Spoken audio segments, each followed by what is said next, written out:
There are many ways in which I like to deal with stress.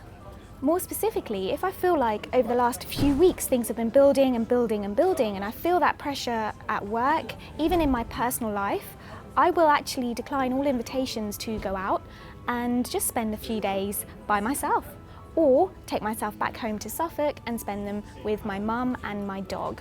I find it so important every now and then just to kind of push back on your friends a little bit, to say, actually, do you know what, I'm all right, I need some time out, and your true friends will really understand. There are other more creative ways I like to use to de-stress. More specifically, I like to sing. I sing a lot, whether that's in the shower, in my room, or even at work. I find it, I don't know, just a nice way to unwind really and let go a bit, especially if things have been a bit crazy. I also really believe in getting some fresh air, so if at work I do feel a bit under pressure, I will just kind of take a step back from my desk and just step out for 5 minutes, just to breathe in some air and to just reset for the rest of my day. And if my day has been really crazy, then I will sometimes genuinely leave my bike at work and spend half an hour walking home, because I find the act of walking really helps me to unwind and process everything that has happened during the day.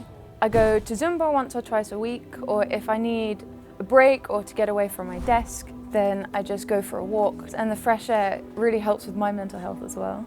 When I've had a stressful morning or a stressful afternoon, I try and make sure I book out a little bit of time to go for a walk, enjoy the outdoors, make sure that I can clear my head, put things into perspective, get a little bit of exercise as well. It's always really great for dealing with stressful situations, and it allows you to really kind of put things into a certain kind of mind frame that's a lot more positive than you would be cooped up in an office. I also enjoy exercise, going to the gym. I find that not only can you think about something slightly different, maybe lifting some weights or being able to kind of go for a run, but also at the same time it releases positive endorphins, which obviously make you feel a lot better about your current situation.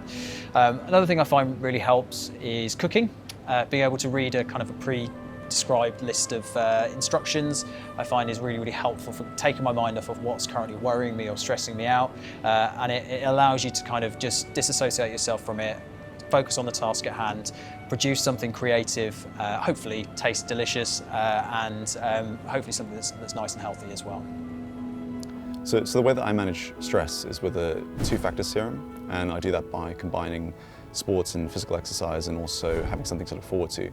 And for me, that's playing football weekly, and I do that with the Jagex five-a-side team, and it's right in the middle of the week, so any stress that I build up on the Monday and Tuesday, I can go into football and completely forget about it and reset and come in on a Thursday feeling nice and fresh and kind of ready to finish the rest of the week. And for me, it's not just a hobby, it's also a way to maintain a good mental health. So if I'm stressed at work, my favourite thing to do is prod a friend and say, let's just go for a walk. We'll go down to the lake and pull up massive clumps of grass with our fists and just talk about everything that's going on. But if it's at home, then I will either read and transport myself to some other place where my problems don't exist and I can have someone else's much more exciting problems like dragons. Or I'll play Portal actually, because it puts your mind in this puzzle solving mode which completely occupies it, and I've always found that really relaxing, and it just helps take me into a different headspace and refocus my mind. When I get stressed out at work, I like to take something like a ball, or in this case a cabbage, and just go into like a quiet room and just toss it in the air, catch it, you know, just like mess around with it. I just find that it refocuses me and just makes me not think about anything else that's happening in my life. After a couple of throws, a couple of catches, I find myself refocused and I can get back to solving the problem at hand.